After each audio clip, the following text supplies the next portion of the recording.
మారిన దైవ నివాసం, మలినమైన మనిషి జీవితం. దేవుని పిల్లరా, దేవుని నివాసాన్ని మనిషి మార్చేశాడు. దేవుడుండే చోటును మనిషి మార్చాడు. తద్వారా మనిషికి జరిగిన నష్టం, ప్రమాదం ఏంటంటే జీవితం అంతా కూడా మలినమైపోయింది. జీవితం అంతా కూడా నాశనమైంది. మనిషి ఈరోజు ఒక నరహంతకుడిగా, ఒక దొంగగా, ఒక వ్యభిచారిగా, ఒక మోసగాడిగా, ఒక అబద్ధికుడుగా మనిషి మిగిలిపోవడానికి ప్రధాన కారణం దేవుని నివాసాన్ని చేతులారా తానే మార్చేశాడు. మనిషి మార్చేశాడు. దేవుని యొక్క నివాసాన్ని మనిషి కోరుండి మార్చేశాడు. నివాసాన్ని మార్చాడు.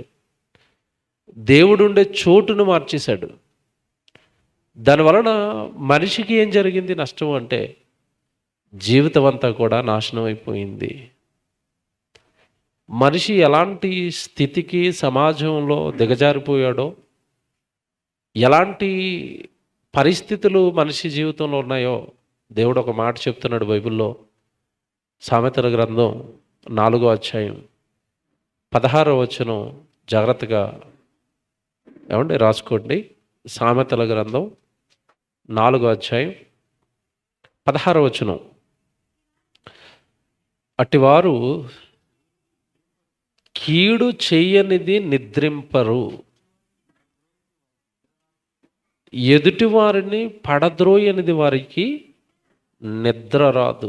మనుషుల పరిస్థితి ఎంత అధ్వానంగా మారిందో, ఎంత దారుణంగా మనిషి పాడయ్యాడో, మనిషి యొక్క స్వభావం ఎలా మారిపోయిందో దేవుడు చెప్తున్నాడు. ఎలా మారిపోయాడట? అట్టివారు కీడు చెయ్యనిది నిద్రింపరు. రాత్రి పడుకోవడానికి ముందు ఏదో ఒక కీడు, ఏదో ఒక చెడు కార్యక్రమం, ఏదో ఒక పాపపు కార్యక్రమం, ఏదో అబద్ధం, ఏదో మోసం, ఏదో ఒక నేరం, అది చేయకుండా వాడికి నిద్ర పట్టడం లేదట. ఎలాగో చూసారా, అలా మాట్లాడుతున్నాడు చూసారు దేవుడు. కొంతమంది అప్పుడప్పుడు నైటు ఆహారం దొరకదు ప్రయాణంలో ఉన్నప్పుడు. నైట్ భోజనం తినకపోతే చాలామందికి నిద్ర పట్టదు కదండి. తెలుసలేదు మీకు? నైట్ భోజనం చేయకపోతే వాళ్ళకి ఏం పట్టదు? నిద్ర పట్టదు. ఆకలికి నిద్ర రాక అటు తిరుగుతాడు, ఇటు తిరుగుతాడు. ఏమంటే నిద్ర రావట్లేదు అంటాడు. ప్రాబ్లం ఏంటి ఇప్పుడు? ఇంతకీ కడుపులో ఆకలి, కడుపు ఖాళీగా ఉంది. ఇప్పుడు దేవుడు చెప్పిన మనుషుల పరిస్థితి ఏంటి? కీడు చేయనిది వారు నిద్రింపరు. అంటే ఏదో ఒక నష్టం, ఏదో ఒక చెడు చేయకుండా వాళ్ళకేం రావట్లేదట, నిద్ర రావటం లేదట. మనిషి ఎంత క్రూరుడికి ఎందుకు తయారయ్యాడు? ఎందుకు అవతలవాడికి కీడు చేయాలనుకుంటున్నావు? అవతలవాడికి నాశనం చేయాలనుకుంటున్నావు? అవతలవాడి చెడు, అవతలవాడి నాశనం ఎందుకు మనిషి కోరుకుంటున్నాడు అంటే దేవుడి నివాసం మారిపోయింది. చివరికి అర్థమవుతుంది ఈ వచనం. ఇప్పుడు నేను చెప్తున్న మాట ఏదైతే ఉందో ఇది మీకు ఒక గంట సేపటి తర్వాత అర్థమవుతుంది. మనిషి ఎందుకండి ఇంత దారుణంగా తయారయ్యాడు? కీడు చేయనిది వారు నిద్రింపరట, ఎదుటి వారిని పడత్రోయినది వారికి నిద్ర రాదు. ఎదుటి వారిని పడత్రోయాలి, ఎవరో ఒకరిని పడగొట్టాలి, ఎవరో ఒకరిని చెడగొట్టాలి, ఎవరో ఒకరిని తప్పుడు మార్గంలోనికి తీసుకుని వెళ్ళిపోవాలి. అప్పుడు వరకు వాళ్ళకి ఏం రావటం లేదట, నిద్ర. మీకు ఒకటి జ్ఞాపకం చేస్తాను. గ్రామాలలో ఇల్లు కడుతున్నప్పుడు ఇంటి ముందు ఒకప్పుడు దెయ్యం బొమ్మ పెట్టేవారు, గుర్తుందా? గుర్తుందా? ఇప్పటికీ పెడతారు నాకు తెలిసి గ్రామాల్లో. దిష్టి బొమ్మ, వెరీ గుడ్ అను. దిష్టి బొమ్మ ఎందుకు పెడతారు చెప్పండి? బాగా ఆలోచించి చెప్పండి, ఎందుకు పెడుతున్నారు? ఆ ఇల్లు కడుతున్నప్పుడు ఎదురుగ్గా ఆ ఇంటి పక్కోడు, ఈ ఇంటి పక్కోడు, ఎదురింటోడు ఇలా తిరుగుతూ ఉంటాడు ఆ ఇంటిని చూసుకుంటూ. అప్పుడు వాళ్ళు ఏం మెదులుతారు తెలుసా? వీడు ఇంత పెద్ద ఇల్లు ఎలా కట్టేస్తున్నాడండి, వీడికి డబ్బులు ఎక్కడవండి, వీడు ఎక్కడో దొంగతనం చేశాడండి, వీడికి నిజంగా గవర్నమెంట్ పర్మిషన్ ఉందా? పంచాయతీలో పర్మిషన్ తీసుకున్నాడా? పంచాయతీలో వెళ్ళి నేను కంప్లైంట్ ఇస్తాను ఇప్పుడు. వాడి ఇల్లు కట్టుకుంటే నీకేట్రా కడుపుమంట? మనిషిలో నిలువెల్లా ఏమి నిండిపోయింది తెలుసండి? స్వార్థం. ఎవ్వడు బాగుపడడానికి కుదరదు, ఎవ్వడు మంచి స్థితికి వెళ్ళడానికి కుదరదు. ఒకప్పుడు దిష్టి బొమ్మ పెట్టేవారండి. ఈ దిష్టి బొమ్మ ఇంటి ముందు పెడతారు, ఈ బిల్డింగ్ కట్టుకునేటప్పుడు చేలో కూడా పెడతారు. పంట పండిన చేలో చూసారా? చేలో ఎందుకు పెట్టారు? మొక్కజొన్న పొత్తులు బాగా కాసేసాయనుకోండి, వీడికేంట్రా ఇంత పంట పండేసింది, వీడికి బాగా డబ్బులు వచ్చేస్తాయేమో, వీడు మళ్ళీ దాటెళ్ళిపోతాడేమో, వీడి పంట నాశనం అయిపోవాలి, నాశనం అయిపోవాలి, నాశనం అయిపోవాలని ఆడు పంట నాశనం అయ్యేంత వరకు వీడు నిద్రపోడు. ఆ దిష్టి పంటకి ఎక్కడ తగిలేస్తుందనంటే తగలకుండా వాడేం పెడతాడు చేలో? దిష్టి బొమ్మ. నేను ఈ మధ్యకాలంలో ఆశ్చర్యపోయానండి. ఒక ఊరికి వెళ్ళాం సువార్తకి, వస్తున్నాం, రిటర్న్ వస్తుంటే అది పొలాల్లోంచి వస్తుంది దారి. పొలంలోంచి దారి వస్తుంటే షాక్ అయిపోయాను నేను. ఒకప్పుడు పొలంలో దిష్టి బొమ్మలు పెట్టేవారు, ఇప్పుడు దిష్టి బొమ్మలు పెట్టడం లేదు. మీరు చూసారు లేదో? హీరోయిన్ బొమ్మలు పెడుతున్నారు. బట్టలు లేని హీరోయిన్ బొమ్మ వేసి పెట్టారు అక్కడ. సగం సగం బట్టలు వేసుకున్న హీరోయిన్ బొమ్మ ఉంటుంది కదా, ఆ బొమ్మ పెట్టారు. చాలాసేపు ఆలోచించానండి, నాకు స్ట్రైక్ అవ్వలేదు. అసలు ఆడపిల్ల సగం బట్టలు వేసుకున్న ఆడపిల్ల బొమ్మ ఎందుకు ఇట్టారంటే, చేనుగలోడు ఎలాగ ఆలోచించాడంటే, అందమైన అమ్మాయి బొమ్మ ఉందనుకోండి, ఇప్పుడు అమ్మాయి ఒక చూస్తాడా, చేను ఒక చూస్తాడా? చూసారా ఎలా తెలివి మీరు పేరు చూసారా? వీడు అమ్మాయిని చూసుకుంటే వెళ్ళిపోతాడు, నా పంట మీద వాడు కనుదృష్టి పడదు, అప్పుడు నా పంట బాగుంటుంది. అంతేనా? స్త్రీలు బొమ్మలు, ఆడపిల్లల బొమ్మలు అందుకు పెడుతున్నారు పొలాల్లో, ఇంటి ముందు అందుకు పెడుతున్నారట. అంటే మనిషి అవతల వాడు ఎలాంటి దృష్టితో చూస్తాడో, నన్ను నాశనం చేసేస్తాడేమో, నాకేమైనా కీడు చేస్తాడేమో అని భయపడిపోతున్నాడు మనిషి. ఇల్లు కట్టుకుంటే భయం, కారు కొనుక్కుంటే భయం, కాస్త ఏదైనా అందంగా మంచి బట్టలు వేసుకుంటే భయం. మనుషులతోనండి ఈరోజు కదా. అందంగా బట్టలు వేసుకున్నాం అనుకోండి, ఏమంటాడు?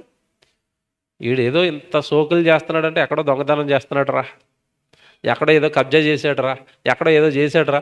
అందంగా ఉన్న ప్రాబ్లమే, కొంచెం మంచిది ఏదైనా కట్టుకున్న ప్రాబ్లమే, ఒక కారు కొనుక్కున్నా, ఇల్లు కొనుక్కున్నా. మనిషి కాస్త బాగుపడుతున్నాడంటే చుట్టుపక్కల ఉన్న వాళ్ళందరూ ఏం చేస్తున్నారు? ఏడుపు, గోల, స్వార్థం. అదే దేవుడు రాశాడు బైబిల్లో. ఏమని? ఎదుటి వారిని పడద్రోయనిది వారికి నిద్ర రావట్లేదట. ఇదేంటి చూడండి, ఎంత దారుగా మారిపోయాడు. ఆడు నాశనం అయ్యేంత వరకు నేను పడుకోను. ఓ మాట చెప్పనండి, భూమి మీద ఉన్న మనుషులంతా ఎవరి పిల్లలు చెప్పండి? దేవుని పిల్లలు. అందుకే కీర్తన 29లో దేవుడు మనుషులను ఏమని పిలుస్తాడంటే, కీర్తన గ్రంథం 29 మొదటి అధ్యాయంలో ఉంటుంది, దైవపుత్రులారా అంటాడు. దైవపుత్రులారా అంటే మనిషి ఎవరి కొడుకట? దేవుని కొడుకు. దేవుడు ప్రేమమయుడు, దేవుడు దయామయుడు, దేవుడు కరుణమయుడు. నిజంగా నువ్వు దేవుని కుమారుడు అయితే, నీలో దేవుడు ఉంటే నీలో అదే స్వభావం కనబడుతుంది, నీలో అవే లక్షణాలు కనబడతాయి. అలాంటిది అవతలవాడి నాశనము, అవతలవాడి చెడు, అవతలవాడి కీడు కోరుకుంటున్నావంటే లోపల దేవుడు ఉన్నాడా, దయ్యం ఉందా? బాగా ఆలోచించండి.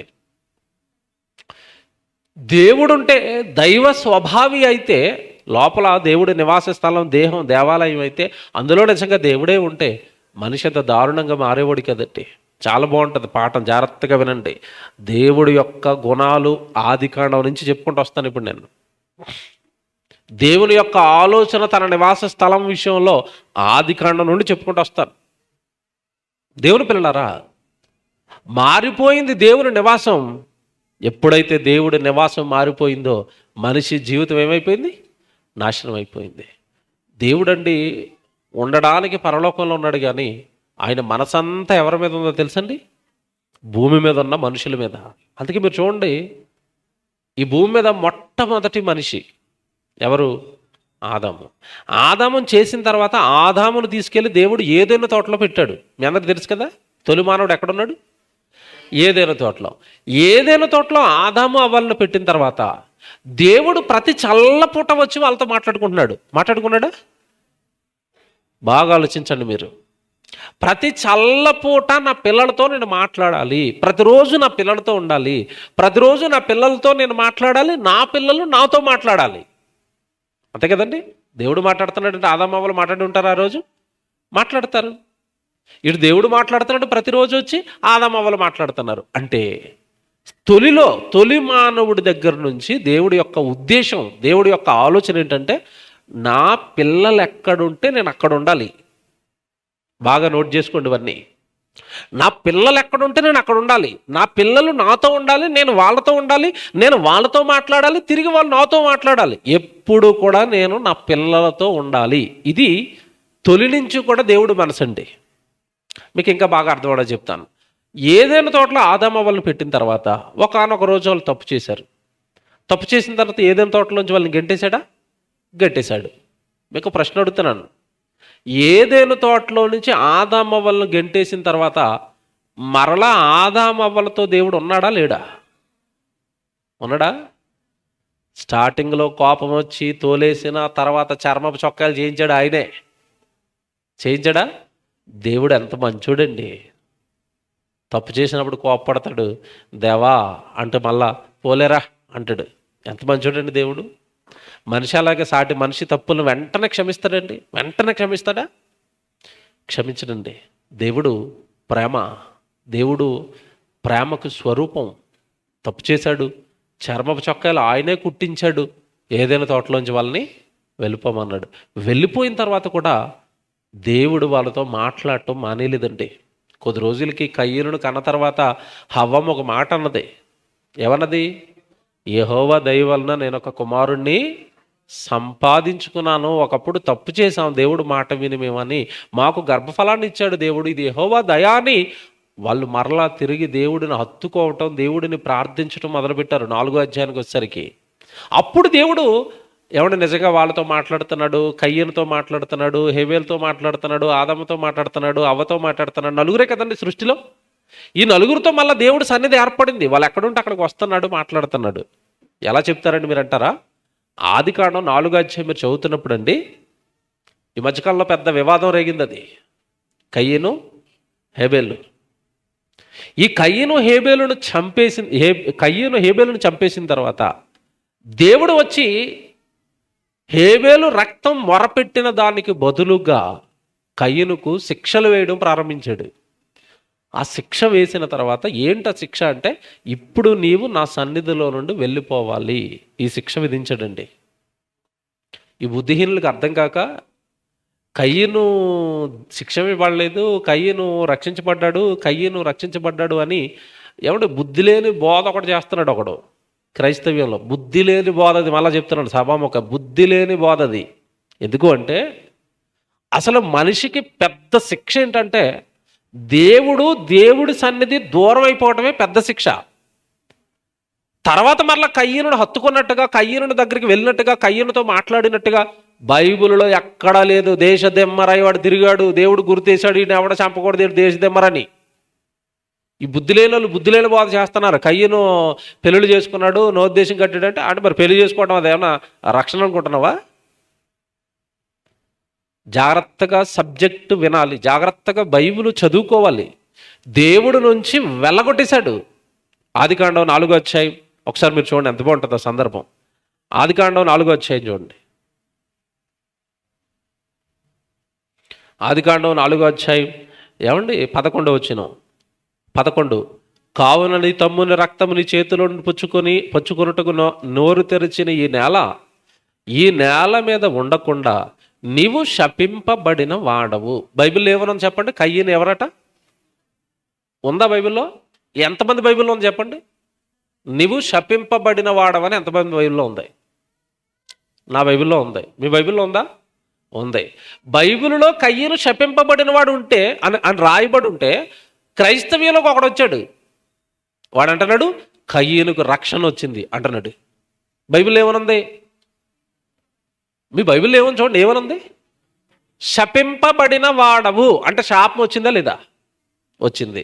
ఏంటి ఇంతగా శాపం? చూడండి తర్వాత, నీవు నేలను సాధ్యపరచునప్పుడు అది తన సారమును ఇక మీదట నీకు ఇయ్యదు, నీవు భూమి మీద దిగులు పడుచు దేశదెమ్మరివయ్యుందువనెను, అందుకు కయ్యను నా దోష శిక్ష భరించలేనంత గొప్పది.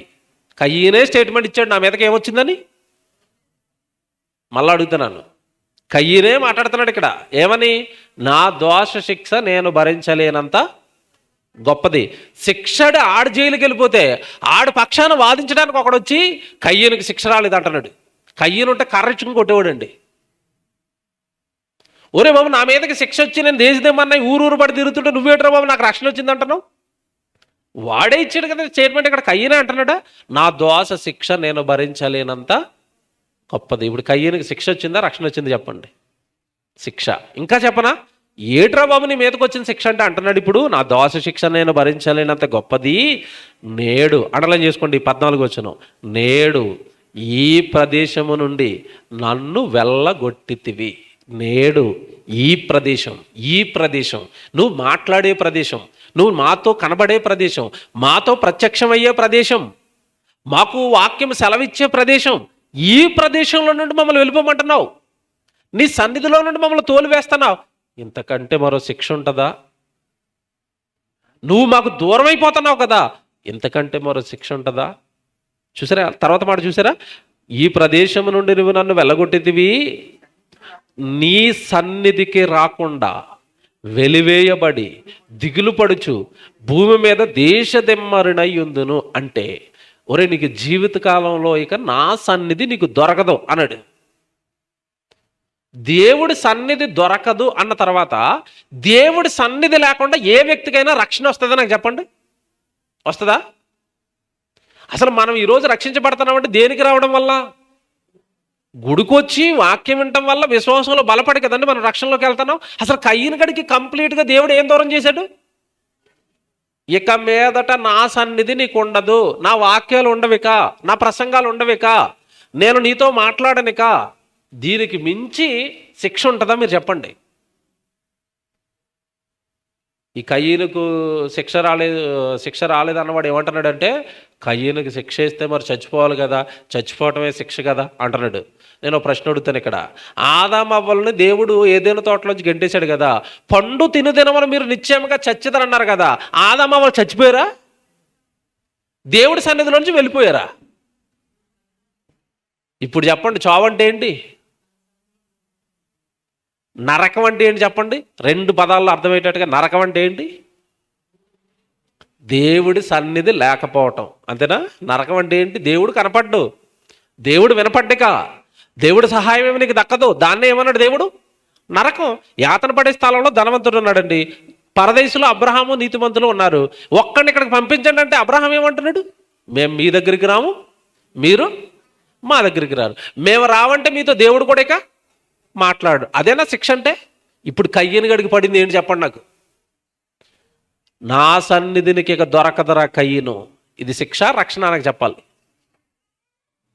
గలిబిలు చేస్తున్నారు. Bible open university India international ద్వారా బోధ వస్తే, లేదా Bible open university India international ద్వారా కింగ్ జాన్సన్ విక్టర్ గారు ఒక పాట రాస్తే, ఆ పాట బైబిల్లో నుండి వాక్యాన్ని పరిశీలించి రాస్తారు.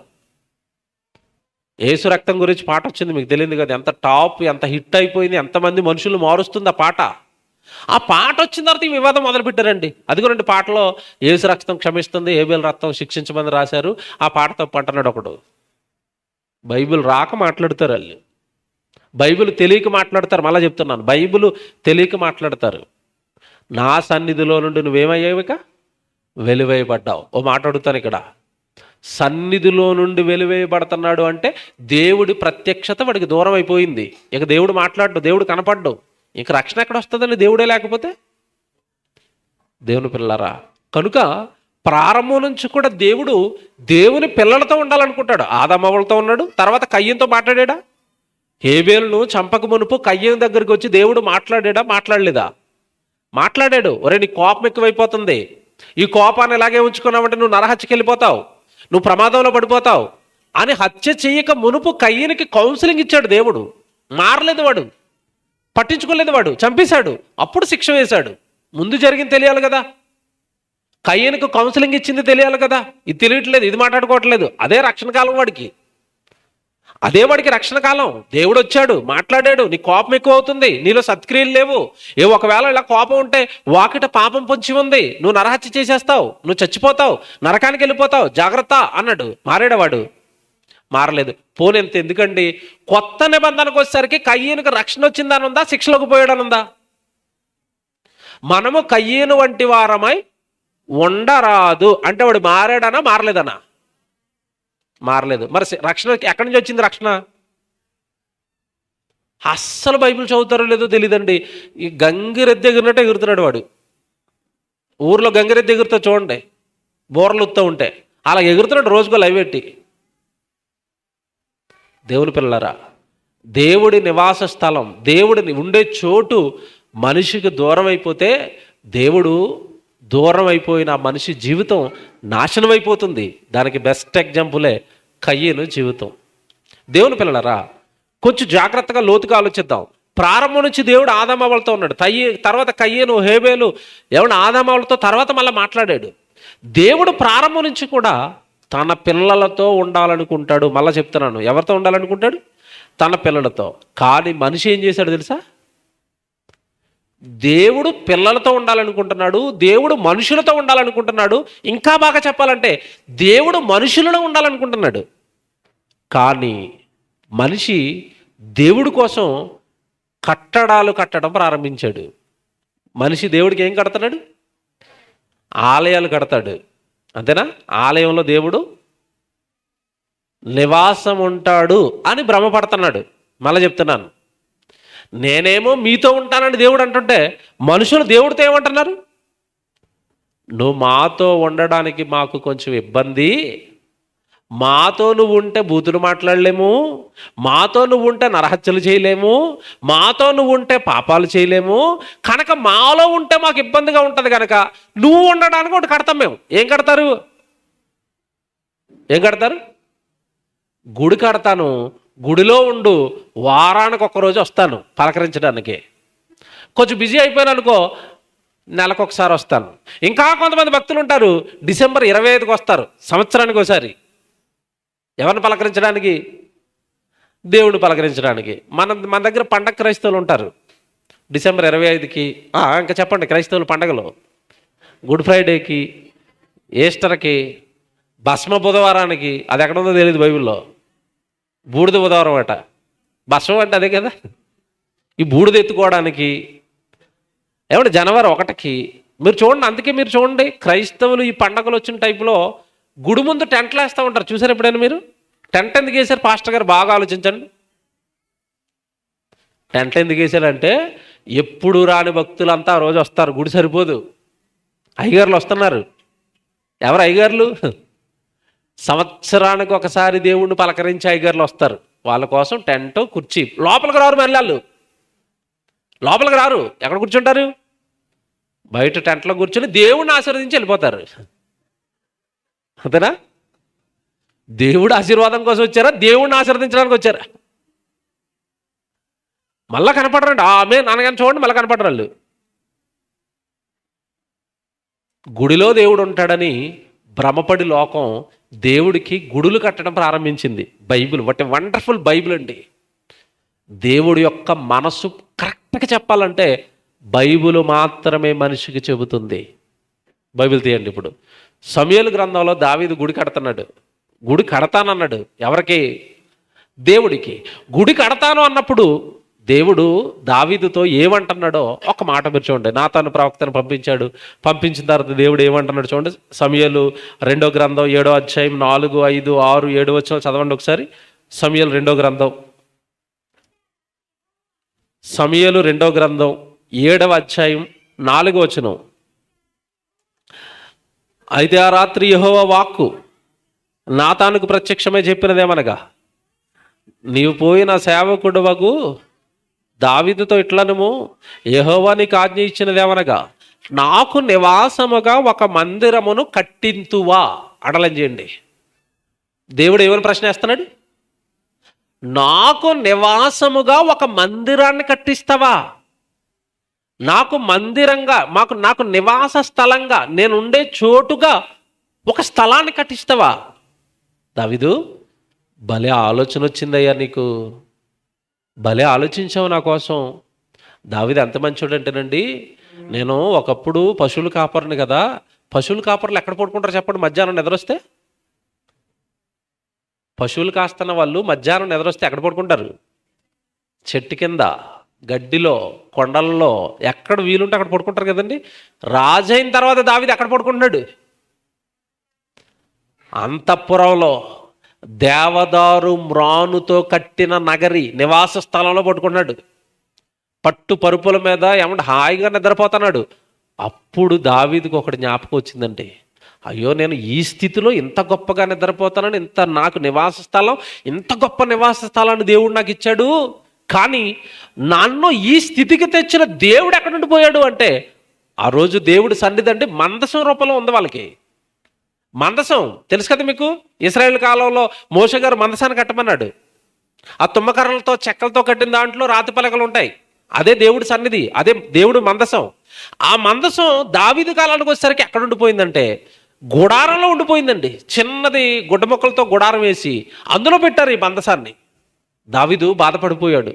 నేనేంటి నగరంలో ఉన్నాను, నా దేవుడి మందసం, నా దేవుడి గుడి సన్నిధి ఏంటి, నివాసం ఏంటి అలా గుడారంలో ఉండిపోయిందని, నేను దేవానికి మందిరాన్ని కట్టాలనుకుంటున్నాను అన్నప్పుడు దేవుడు దావీదుతో మాట్లాడుతున్నాడు. నీ ఆలోచన నచ్చింది నాయన, నాకు మందిరాన్ని కడతానన్నా నీ నీ నీ ప్రేమ నచ్చింది, నా మీద నీకున్న ప్రేమ నచ్చింది.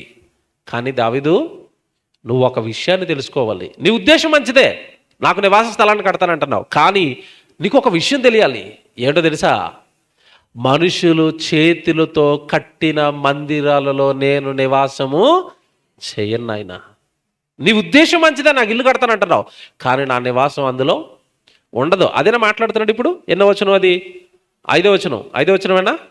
నువ్వు పోయిన నా సేవకుడకు దావీదు ఇట్లనము, యెహోవా నీకు ఆజ్ఞ ఇచ్చినది ఏమనగా, నాకు నివాసముగా ఒక మందిరమును కట్టింతువా. ఐగుప్తులో నుండి నేను ఇశ్రాయేలును రప్పించిన నాటి నుండి నేటి వరకు మందిరములో నివసింపక డేరాలోను గుడారములోను నివసించి సంచరించి తిని, ఇశ్రాయేలుతో కూడా నేను సంచరించిన కాలమంతయు, ఇశ్రాయేలుతో కూడా నేను సంచరించిన కాలం అంతయు. ఈ పదమంటలు ఏం చేయండి. నేను ఇశ్రాయేలుతో సంచరించాలనుకుంటాను. నా పిల్లలు ప్రయాణ మార్గంలో వాళ్ళు ఎక్కడికి తిరిగితే అక్కడికి మందసంలో ఉండి వాళ్ళ చుట్టూ తిరిగాను.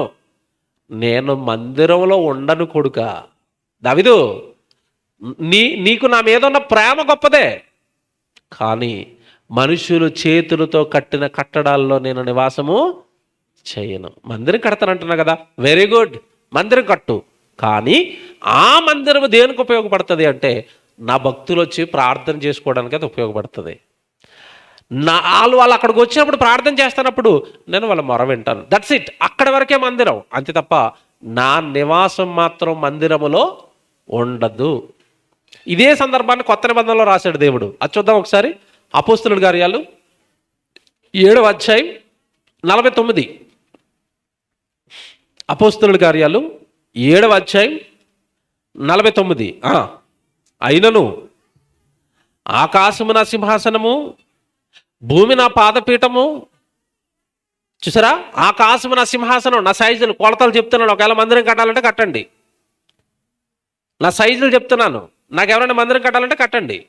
ఆకాశం నా సింహాసనం, భూమి ఒక కాలు, ఒక పాదం పెట్టుకుంటే భూమి ఫిల్ అయిపోయింది. భూమి నా పాదాల పీఠం అన్నాడా, పాదపీఠం అన్నాడా? అంటే ఒక్క కాలు, ఒక్క పాదం పెట్టుకుంటే భూమి అంతా ఏమైపోయిందట, నిండిపోయింది. దేవుడు ఎంత ఉంటాడు ఆలోచించండి. ఇప్పుడు ఎంత ఉంటాడు దేవుడు? కాలెట్టుకుంటే భూమి నిండిపోయిందట. ఆకాశం మొత్తం ఆయన కూర్చునే సింహాసనం అట, కుర్చీ అట. ఇంకా పైకి ఎంత ఉంటాడు దేవుడు? మందిరం కడతారా ఇప్పుడు? ఈ సైజులకి సరిపడా మందిరం కట్టగలమా? అంటే ఇప్పుడు మందిరం కడితే ఎంత కట్టాలి చెప్పండి? ఈ కొలతల ప్రకారం మందిరం కడితే ఎంత కట్టాలి? భూమి మొత్తం మందిరం పట్టేసిన కాలే పట్టింది నాయన, పాదమే, కాలు ఎరగట్లేదు అంటాడు దేవుడు. కాలు ఎక్కడ ఎడతాం అప్పుడు? ఇప్పుడు భూమి అంతా మందిరం కట్టేసామనుకోండి, పాదం ఎడతాడు. కాలు ఎక్కడ పెట్టమంటావు ఆయన అంటాడు. ఎక్కడ ఎడతారు? పాదం. ఏమంటే పాదం పెట్టుకుంటే భూమి నిండిపోయిందంటే నువ్వు భూమి మీద మందిరం ఎక్కడ కట్టావు? నీది భూమి మీద 7 ఖండాలు ఉంటే అందులో నీది ఆసియా ఖండం. ఆసియా ఖండంలో నీది మళ్ళీ భారతదేశం. ఆ భారతదేశంలో నీది కర్ణాటక రాష్ట్రం. ఆ రాష్ట్రంలో మళ్ళీ నీది ఒక బెంగళూరు సిటీ. ఆ సిటీలో మళ్ళీ ఇది ఊరి పేరు ఏంటండి? నోరే తిరగటం లేదు. ఇది ఎరడహల్లి అట. ఈ ఎరడహల్లిలో అనుకోండి, ఏదో నాకు తిరగటం లేదు మీద అనుకోండి. ఈ ఎరడహల్లిలో ఎక్కడో మూల ఒక కాలనీ. ఆ కాలనీలో 2 సెంట్లు భూమి. ఆ 2 సెంట్లు భూమిలో పెట్ట కట్టినట్టు ఎంత కట్టి ఇందులో దూరిపోబాబా అంటే దేవుడు దూరిపోతాడా? చెప్పండి ఇప్పుడు. ఆకాశం నా సింహాసనం, భూమి నా పాదపీఠం, మీరు నాకు ఎలాంటి మందిరము కట్టుదురు? నాకు కట్టలేరు మీరు, మీ వల్ల అవదు, మీ వల్ల మందిరం కట్టడం అవదు. అది మీరు కూడుకోవడానికి కట్టుకోండి, తప్పు కాదు. మీరు ప్రార్థనలు చేసుకోవడానికి కట్టుకోండి, తప్పు కాదు. మీరు సభలు పెట్టుకోవడానికి కట్టుకోండి, తప్పు కాదు. నన్ను ఆరాధించడానికి కట్టుకోండి, తప్పు కాదు. అందులో నన్ను పెట్టకండి, అది తప్పు. అర్థమయ్యాడు దేవుడు? అర్థమయ్యడం లేదా? చదువుతారు ఇప్పుడు అది 50వ వచనం. 50వ వచనం జాగ్రత్త చదవండి. ఆకాశము నా సింహాసనము, భూమి నా పాదపీఠము, మీరు నా కొరకు ఎలాంటి మందిరము కట్టుదురు? నా విశ్రాంతి స్థలమేది? ఇవన్నీ నా హస్తకృతములు కావా అని ప్రభు చెప్పుచున్న మాట ప్రకారము సర్వోన్నతుడు హస్తకృతములైన ఆలయములలో నివసింపడు. బైబిల్ డిక్లేర్ చేసిన తర్వాత నువ్వు అనకు నివసిస్తాడని. సర్వోన్నతుడు హస్తకృతములు అంటే మనుషుల చేతులతో నిర్మించిన నివాసాలలో, కట్టడాలలో ఆయన నివాసము చేయడు. ఇప్పుడు చెప్పండి, దేవుడు మందిరాల్లో ఉంటాడా? ఉండడు. ఒక స్థలంలో ఉంటాడా? ఉండడు. దేవుడు ఒక స్థలంలో ఉండడు. ఉండడని ఎలా చెప్తారని అంటారా? ఆయనే చెప్పాడు బైబిల్లో. ఇర్మియా గ్రంథం ఒకసారి మీరు చూడండి. ఇర్మియా గ్రంథం ఒకసారి అందరు తీయండి మాట. 9వ అధ్యాయం 4వ వచనం అనుకుంటే చూడండి. ఇర్మియా గ్రంథం 7వ అధ్యాయం 4వ వచనం అండి. ఇర్మియా గ్రంథం 7వ అధ్యాయం 4వ వచనం. ఏమండి, చాలా జాగ్రత్తగా వినాలి. ఇది మీరు చాలాసార్లు చదివారు, సూపర్ అదిరిపోద్ది. ఇది బాగా వినండి. ఈ స్థలము యెహోవా ఆలయము. సేమ్ ఉందా? మళ్ళీ సేమే. రెండోసారి ఏంటది? ఈ స్థలము యెహోవా ఆలయము. అయిపోలేదు.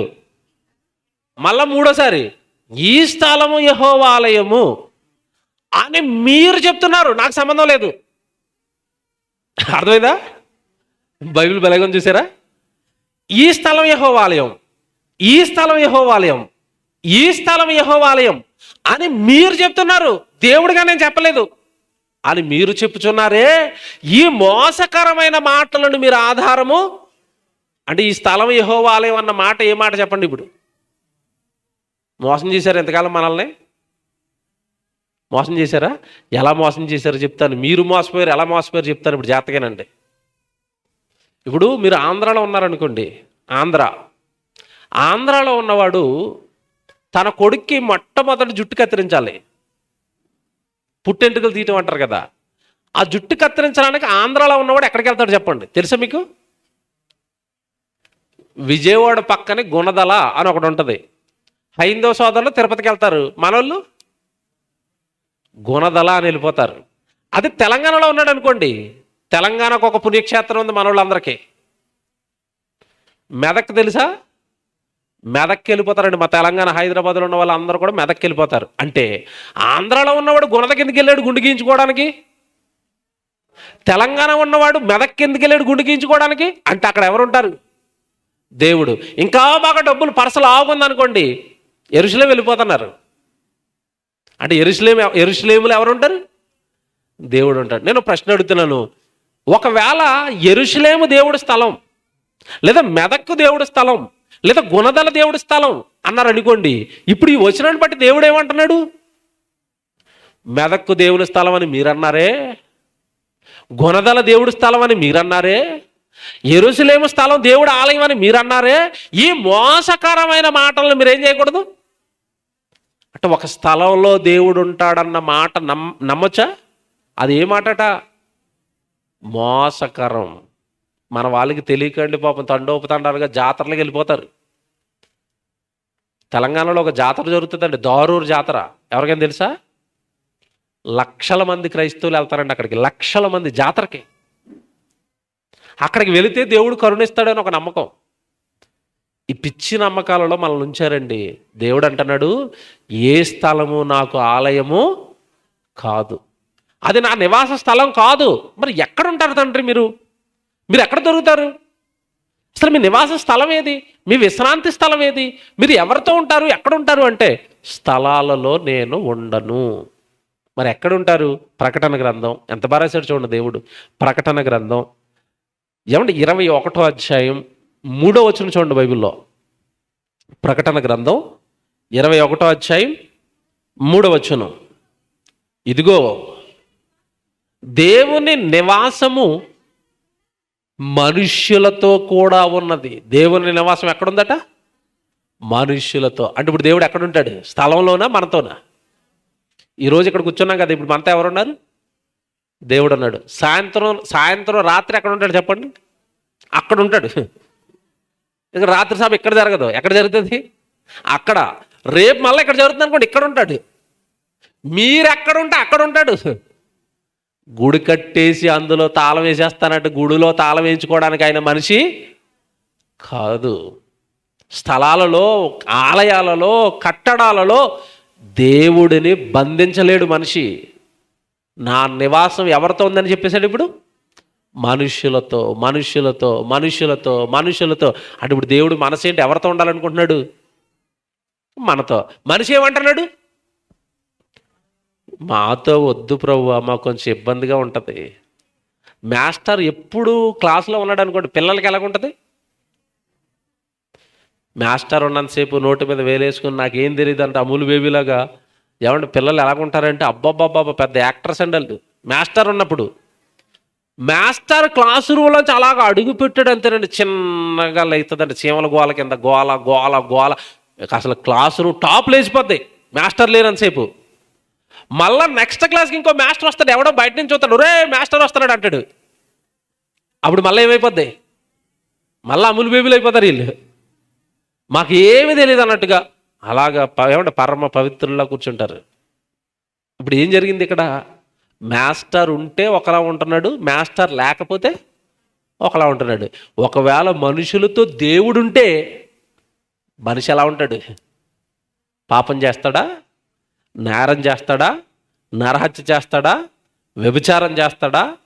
దేవుడు గనక నాలో ఉన్నాడని నమ్మితే నోట్లోంచి బూతులు వస్తాయా? నోట్లోంచి చెడు మాటలు వస్తాయా? పక్కవారు ఎవరన్నా ఆడపిల్లను కానీ స్త్రీలను కానీ పురుషులను కానీ ఎవడు మోహపు చూపుతో తప్పుడుగా చూస్తాడా? ఎవరుంటే లోపల? దేవుడుంటే. దేవుడిని ఏం చేశాడంటే నువ్వు మాతో ఉండడానికి కుదరదు, నువ్వు గుడిలో ఉండు, వారం అంతా పాపాలు చేసేసి ఆదివారం పాపాలు తీసేయమని అడగడానికి వస్తావు నీ దగ్గరికి. అంతేనా? మా హైదరాబాద్లో ఒక ఆయన కట్టాడండి, పేరు చెప్పను మీకు టక్కమని వెళ్ళిపోద్ది హైదరాబాద్ అనగానే. ఆయన అంటాడు, దేవుడు నాతో 40 రోజుల్లో ఈ మందిరమును కట్టించాడు, ఇక్కడ దేవుడు ఉన్నాడు వచ్చేయండి అంటే అమాయకులు అందరూ అక్కడికి వెళ్ళిపోతున్నారు. దేవుడు అంటున్నాడు, కట్టడాలలో స్థలాలలో నేను నివాసము చేయను. నమ్మకండి, ఇది అబద్ధం. అలాగే ఎవడైనా అన్నాడు అనుకోండి, 27:4 చూపించండి. ఈ స్థలము యెహోవాలయము, ఈ టెంపుల్ యెహోవాలయము, ఈ మందిరం యెహోవాలయము, లేదా యెరూషలేము దేవుడి స్థలము అన్నారనుకోండి, ఇది మోసకరమైన మాట. దీనిని మీరు ఆధారము చేసుకోకండి. మరి దేవా ఎక్కడుంటారు మీరు? నా నివాసము మనుషులతో కూడా ఉన్నది. మనిషి ఏమంటున్నాడు తెలుసా దేవుడితో? యోబు గ్రంథం ఈడు చూడండి, నీతో ఉంటానురా, నీతో పాటు వస్తానురా, నీతోనే ఉంటానురా, నిన్ను పాపం చేయకుండా కాపాడుతానురా, నిన్ను పరిశుద్ధుడిగా ఉంచుతానురా అని దేవుడు అంటుంటే మనిషి ఏమంటున్నాడు చూడండి. యోబు గ్రంథం 21వ అధ్యాయం, యోబు గ్రంథం 21వ అధ్యాయం 14వ వచనం. యోబు గ్రంథం 21వ అధ్యాయం 14వ వచనం. వారు నీ మార్గములను గూర్చిన జ్ఞానము మాకు వద్దు, నీవు మమ్మను విడిచి పొమ్మని. అబ్బా, ఎవరితో చెప్పారట? ఏమని చెప్పారు చెప్పండి అక్కడ? ఏమని చెప్పండి బైబిల్లో? మమ్మను విడిచి పో, మా దగ్గరికి రావడానికి కుదరదు, నువ్వు మాతో ఉండడానికి కుదరదు. ఈ మధ్యకాలంలో ప్రబుద్ధులు మరి మంచి కొడుకు మంచి కోడలు వచ్చింది, కని పెంచారు, ముసలాళ్ళు అయిపోయారు. మంచి కోడలు మంచి కొడుకు వచ్చారు. మంచి కోడలు మంచి కొడుకు అని ఎందుకంటున్నానంటే వీళ్ళు వచ్చిన 6 నెలలకే, ఏమండి మీ అమ్మగారిని నేను చూసుకోలేకపోతున్నానండి, ముసలావిడ నన్ను బాగా ఇబ్బంది పెడుతుందండి. అప్పటికే మరి తల్లి కంటే ఈవిడ ఫేవర్ అయిపోద్ది. ఎవరు? భార్య, అవునమ్మా ఏం చేస్తుంది మా అమ్మ? అస్తమాటు విసిగిస్తుందండి, నన్ను సరిగా సీరియల్ చూడనివ్వట్లేదండి, కరెక్ట్గా దీపం ఏమండి మరి మొగల రేకుల ముందు కూర్చున్నప్పుడు అన్నం అడుగుతుందండి. మరి ఏం చేయమంటావమ్మా? అర్జెంటుగా తీసుకెళ్ళి వృద్ధాశ్రమంలో వేసేయండి.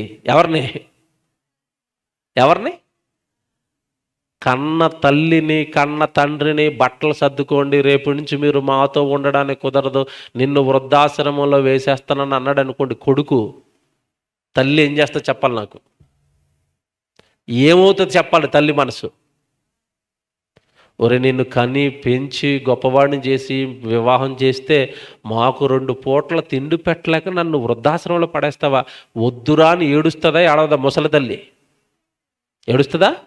ఏమండి, నీ నీ నీ భర్త అంటే నీకు అంత ఇష్టమైతే ఆవిడ నీ భర్తని కని పెంచింది, ఆవిడకి ఇష్టం ఉంటుందా? నీ భర్త మీద ఉంటుందా ఉండదా? కొడుకు కదా ఆవిడికి, ఉంటుందా ఉండదా? ఎవడు చాలామంది పెళ్ళైన తర్వాత అంటే ఆడపిల్లలు మరి చెప్పకూడదు కానీ యజబేలు కంటే దారుణంగా తయారైపోతున్నారు. యజబేలే ఉండడానికి కుదరదు మీ అమ్మ నాన్న. ఎందుకు ఉండకూడదు? ఎందుకు ఉండకూడదు? కన్నారు పెంచారు, వాళ్ళు ఏమైపోవాలి ముసలి ప్రాణాలు. దేవుని పిల్లలారా, తప్పండి. హాస్టల్లో వేసేస్తాను, వృద్ధాశ్రమంలో వేసేస్తాను అన్నప్పుడు ముసలి తల్లిదండ్రులు ఎలాగైతే గుండె తల్లడిల్లిపోతుందో, ఈరోజు మనిషి అంటున్నాడు దేవుడితో, నువ్వు మాతో ఉండడానికి కుదరదు, నువ్వు మాతో ఉండొద్దు, మమ్మల్ని విడిచి పొమ్మని ఎవరితో చెప్తున్నారట? దేవునితో చెప్తున్నారు. మరి మమ్మల్ని విడిచిపో, మరి ఎక్కడ ఉండాలి నేను? నీకు గుడి కడతావా? గుడిలో ఉండు, మాతో ఎందుకు వస్తున్నావు? నీకు అర్థమైందా? నువ్వు ఎక్కడ ఉండాలి? గుడిలో ఉండు, మాతో ఎందుకు వస్తున్నావు? దేవుడి నివాసాన్ని ఎవరు మార్చారు చెప్పండి? ఇప్పుడు మీతో ఉంటానని ఆయన అంటుంటే మనిషి ఏమంటున్నాడు? నువ్వు మాతో ఉండడానికి కుదరదు. ఎప్పుడైతే మనిషితో దేవుడు లేడో మనిషి ఏమైపోతాడు చెప్పండి? పాప అయిపోతాడు. ఇది కరెక్ట్గా ఒక రెఫరెన్స్లో దేవుడు రాశాడు, తీసుకోండి జాగ్రత్తగా. హోషేయ గ్రంథం తీయండి అందరూ, ముగించేస్తాను ఇక త్వరగా. హోషేయ గ్రంథం 4వ అధ్యాయానికి రండి అందరూ.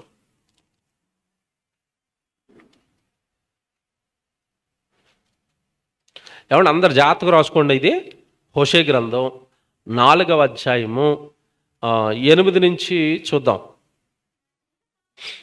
హోషేయ గ్రంథం 4వ అధ్యాయం, లేదంటే డైరెక్ట్గా 11 చూసేద్దామా? టైం అయిపోతుంది. 11 వచ్చింది చూద్దాం. నా జనులు పాపాత్ములు అయిపోయారని చెప్తాడు. మీరు కావాలంటే తర్వాత చదువుకోండి. 4వ అధ్యాయం మొదటి నుంచి మీరు 2 వచనాలు రాస్తే, ఇదిగో నా పిల్లలు పాపాత్ములు అయిపోయారు, అబద్ధ సాక్ష్యాలు పలుకుతున్నారు, నరహత్యలు చేస్తున్నారు, దొంగతనాలు చేస్తున్నారు, వ్యభిచారులు అయిపోయారు, కన్నాలు వేస్తున్నారు అని తెగ బాధపడిపోతారండి దేవుడు. 4వ అధ్యాయం మొదటి నుంచి చదివితే మీరు 3వ వచనం వరకు. ఇంతకీ ఎందుకు తండ్రి ఇలా పాడైపోయారు వీళ్ళు? ఎందుకు నరహత్యలు చేస్తున్నారు? ఎందుకు వ్యభిచారులు? ఎందుకు దొంగలు? అంటే 11వ వచనానికి వెళ్ళేసరికి చెప్తారు చూడండి జాగ్రత్తగా. 11, వ్యభిచార క్రియలు చేయుట చేతను, ద్రాక్షారసము పానము చేయుట చేతను, మద్యపానము చేతను వారు మతి చెడిరి.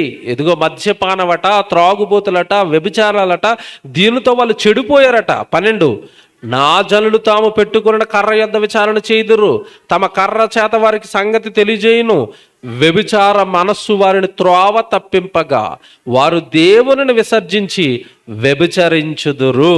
13 జాగ్రత్తగా అండర్లైన్ చేసుకోండి. 13, పర్వతముల శిఖరముల మీద బలులు అర్పింతురు. దేవుడికి బలి ఎక్కడ ఇస్తున్నారట? మరలా అడుగుతున్నాడు, దేవుడికి బలి ఎక్కడ ఇస్తున్నారు? పర్వత శిఖరాల మీద. గుణదలు ఎక్కాలంటే కింద ఉంటుందా పైన ఉంటుందా? గుణదలు వెళ్ళారు ఎవరైనా? విజయవాడ గుణదలు వెళ్ళారు ఎవరైనా? వెళ్ళలేదా? ఈ దేవుడి కోసం మనుషులు కట్టిన కట్టడాలన్నీ కింద ఉంటాయా కొండల మీద ఉంటాయా? ఏ గుడైనా, ఏ దేవుడి గుడైనా కింద ఉందా పైన ఉందా? ఎందుకు పైన పెట్టారు? ఊరికి దూరంగా కొండల మీద పైన ఎందుకు కట్టారండి? ఊరి మధ్యలో మాతో పాటు ఉంటే మాకు ప్రమాదం బాబు, మేము వ్యభిచారం చేస్తే నువ్వు చూసేస్తావు కదా, దూరంగా ఉండవా కొంచెం? ఎక్కడా? బలులు ఇవ్వడానికి ఎక్కడికి వెళ్తున్నారట? పర్వత శిఖరముల మీద బలులు అర్పింతురు. 13, కొండల మీద ధూపము వేయుదురు. ధూపం వేయడానికి ఎక్కడికి వెళ్ళారు? కొండ మీదకి. అంటే కొండ మీద ఎవరున్నారని నమ్ముతున్నాడు ఇప్పుడు? దేవుడు కొండెక్కిపోయాడు, దేవుడు కొండ మీద ఉన్నాడు. కొండ కింద నేను డాన్సులు వేస్తాను, కొండ కింద నేను వ్యభిచారం చేస్తాను, కొండ కింద నేను మద్యం తాగుతాను. ఇప్పుడు చూడండి ఎంత బాగా మాట్లాడతాడో. కొండ మీద ధూపము వేయుదురు, సింధూర వృక్షముల క్రిందను, చీనారు వృక్షముల క్రిందను, మస్తకి వృక్షముల క్రిందను నీడ మంచిదని అచ్చటనే ధూపము వేయుదురు, అందువలననే. ఈ పదవంటరం చేసుకోండి. దేవుడు పర్వతాల మీద ఉన్నాడు, కొండల మీద ఉన్నాడు, అక్కడ ధూపాలేద్దాం, మన మధ్యలో లేడు అని దేవుడి నివాసాన్ని మనుషులు అందువలననే మీ కుమార్తెలు వేశ్యలైరి, మీ కోడండ్రును వ్యభిచారులు అయిపోయారు. చెప్పండి, ఇప్పుడు మనిషి ఎందుకు పాడయ్యాడు? మీతో పాటు ఉంటానంటే దేవుడి నివాసానికి వెళ్ళి కొండల మీద, గుట్టల మీద, ఆలయాలలో పెట్టాడు. దేవుడు తనతో ఉండడానికి మనిషి అవకాశం ఇవ్వలేదు. తద్వారా అందువలననే మీ కుమార్తెలు ఏమయ్యారు అంటే, ఇప్పుడు చెప్పండి, వ్యభిచారం చేస్తున్న వాళ్ళు అందరూ ఎవరు లేక మనిషిలో వ్యభిచారం చేస్తున్నారు. దేవుడు ఉంటే ఎక్కడండి వ్యభిచారం చేస్తారా? దేవుడు లేనంతకాలం, బాగా వినండి, వ్యభిచారమందు పట్టుబడిన స్త్రీ యేసు ప్రభుని ఎరగనంతకాలం వ్యభిచారం చేసింది. వ్యభిచారమందు పట్టుబడిన స్త్రీని అందరూ చంపేస్తుంటే ఆ రోజు ప్రభు క్షమించి కాపాడాడు. కాపాడిన తర్వాత వ్యభిచారం చేసిందా? మంచి పవిత్రాలుగా మారిపోయిందా? పవిత్రాలుగా మారిపోయింది. అంటే అంతకుముందు ప్రభువుకి స్థానం ఇవ్వలేదు వ్యభిచారి, స్థానం ఇచ్చిన తర్వాత పవిత్రురాలు. ఇప్పుడు మనకేమర్థం, మీకేమర్థం అవుతుంది చెప్పండి? దేవుడి నివాసం ఎప్పుడైతే మనిషి మార్చేస్తాడో, నాలో దేవుడు ఉన్నాడు, నాతో దేవుడు ఉండాలి అని మనిషి ఎప్పుడైతే దేవుడిని హృదయంలోనికి స్వీకరించడో, అప్పుడు ఆటోమేటిక్గా మనిషి ఏం చేస్తాడో తెలుసా? నేరాలు, పాపాలు చేస్తాడు. మొదట నేను ఎత్తుకున్న రెఫరెన్స్ ఇప్పుడు జ్ఞాపకం చేసుకోరండి. ఏంటది? కీడు చేయనిది వారికి నిద్ర పట్టదు, ఎదుటి వారిని పడద్రోయినది వాడు నిద్రపోడు. ఎందుకు? లోపల ఎవరున్నారు?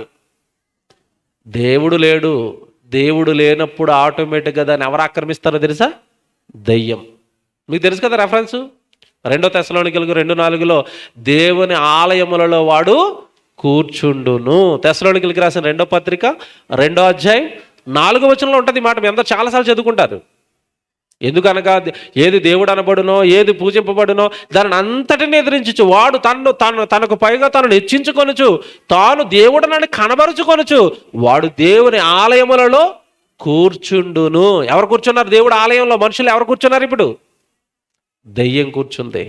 దేవుడు ఉంటే ప్రేమ, దెయ్యం ఉంటే పగ. మళ్ళీ చెప్తాను, జాగ్రత్తగా వినండి, డిఫరెన్స్ పట్టుకోండి మీరు. ఎదుటి వ్యక్తిలో దేవుడు ఉన్నాడా, దెయ్యం ఉన్నది ఎలా తెలిసిపోద్దంటే మనకి, అవతల వ్యక్తులు దేవుడు ఉన్నాడు అనుకోండి, ప్రేమ కలిగిన మాటలు వాడి నోట వస్తాయి.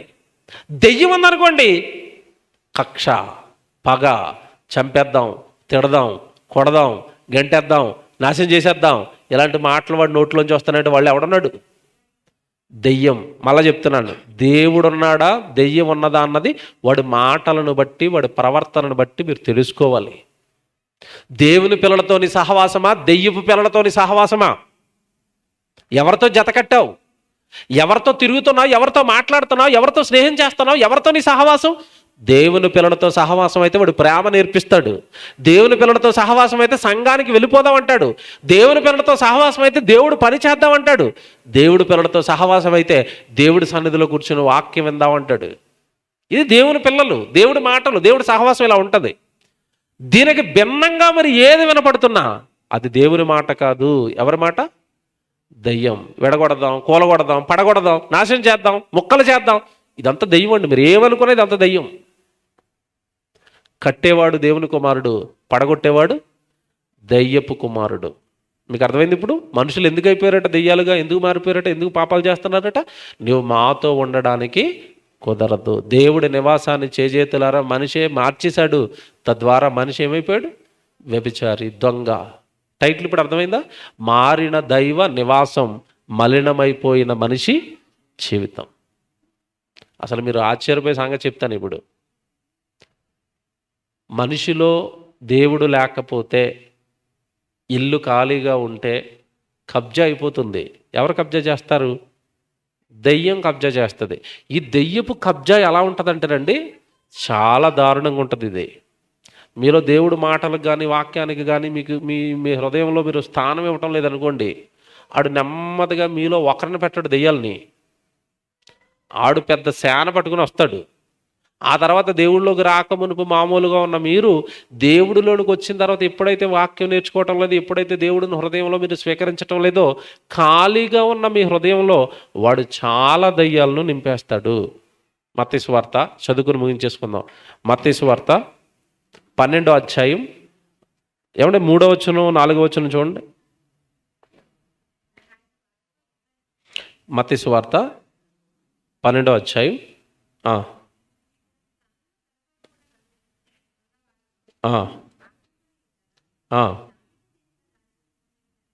43 క్షమించండి, 43వ వచనం అండి, 43వ వచనం. మత్తయి సువార్త 12వ అధ్యాయం 43. అపవిత్రాత్మ ఒక మనుషులను వదిలిపోయిన తర్వాత అది విశ్రాంతి వెతుకుచు నేలలేని చోట్ల తిరుగుచుండెను. విశ్రాంతి దొరకనందున నేను వదిలి వచ్చిన నా ఇంటికి తిరిగి వెళ్ళేదననుకుని వచ్చి ఆ ఇంటన ఎవరునూ లేక అది ఊడ్చి అమర్చి ఉండుట చూచి. ఒకసారి దెయ్యం వదలగొట్టాడట దేవుడు, వెళ్ళిపోయిందట. వెళ్ళిపోయిన తర్వాత ఎక్కడ ఉండాలంటే దానికి ప్లేస్ దొరకటం లేదట. ఎందుకైనా మంచిది ముందు ఖాళీ చేసి ఇల్లు చెక్ చేసుకుందామని వచ్చింది అది. ఇల్లు ఎలాగుందట? ఇల్లు ఎలాగుంది? ఖాళీగా ఉంది. మీకు మాట చెప్పనా, దేవుడు మనలో ఉన్న దెయ్యాన్ని ఎప్పుడు ఎలాగొట్టాడు చెప్పండి? ప్రసంగం వింటున్నప్పుడు దెయ్యం వెళ్ళిపోద్ది మనలోంచి. బాప్తిసం తీసుకున్న రోజు దెయ్యం వెళ్ళిపోయింది. దెయ్యం వెళ్ళిపోయిన తర్వాత మీ హృదయంలో మీ ఇంట్లో ఎవరిని నింపాలి? మీరు దేవుడిని నింపాలి. దేవుడిని నింపటం వదిలేసి చాలామంది ఎలా ఫీల్ అవుతారంటే, నేను బాప్తిసం తీసుకున్నాను, నేను పరలోకం వెళ్ళిపోతాను. ఎక్కడికి వెళ్ళిపోతావు? ఇదే ట్రైన్ రిజర్వేషన్ అనుకున్నామంటే ఎక్కువ కూర్చుంటే అక్కడ దింపడానికి. బాప్తిస్మం తీసుకున్న తర్వాత వాక్యం నేర్చుకోవాలి. పేతురు రాసిన 2వ పత్రిక 1వ అధ్యాయం 2వ వచనం చదే కదా, మీరు రక్షణ విషయంలో ఎదుగు నిమిత్తము ఆ నిర్మలమైన ఆ పాలను మీరు అపేక్షించండి, వాక్యం అనే పాలను త్రాగండి. మీరు శిశువులు, ప్రభువులో జన్మించారంటే మీకు ఏం తెలియదు, అప్పుడే ప్రభువులో పుట్టారు.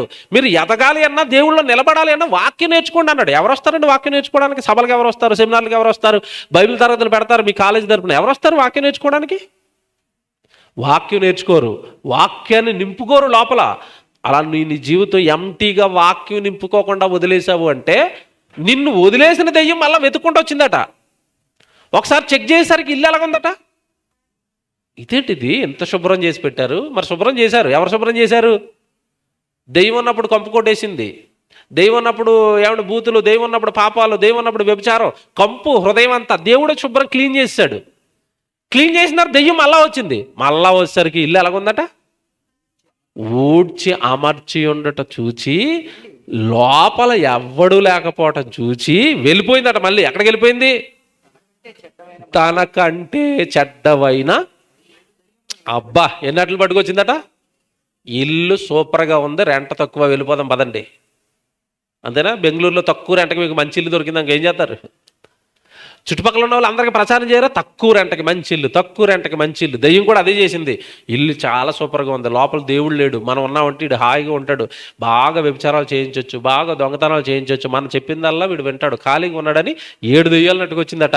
వాడి మొదటి స్థితి కడపడి స్థితి కంటే మరి చెడ్డదగును, మరింతగా పాడైపోతాడు. మీకు ఏమర్థమైందో ఈ పాఠం? నేను చెప్పేది ఒకటే, మీలో దేవుడు లేడంటే, నాలో దేవుడు లేడంటే, దేవుడు ఉన్నటువంటి ఏంటి చెప్పండి? దేవుడు ఎలాగుంటాడు చెప్పండి? ఇప్పుడు మనలో వాక్యమే యేసు, వాక్యమే దేవుడు. నీలో దేవుడు ఉండటం అంటే నీలో నిరంతరం ఏముండాలి? వాక్యం ఉండాలి. వాక్యం లేదనుకోండి, వాక్యం వినటం లేదనుకోండి, వాక్యం నేర్చుకోవటం లేదనుకోండి, లోపలికి ఎంటర్ అయిపోతాడు వాడు. ఎవరు? దెయ్యం. అప్పుడు మన కార్యాలు వేరుగా ఉంటాయి. కనుక మనలో దేవుడు ఉన్నాడా, మనలో దెయ్యం ఉందా, మన మాటను బట్టి, మన క్రియలను బట్టి మనకు అర్థమవుతుంది. ఓకేనా? దేవుడి నివాసం మారింది, మనుషులు ఏమైపోయారు? పాడైపోయారు.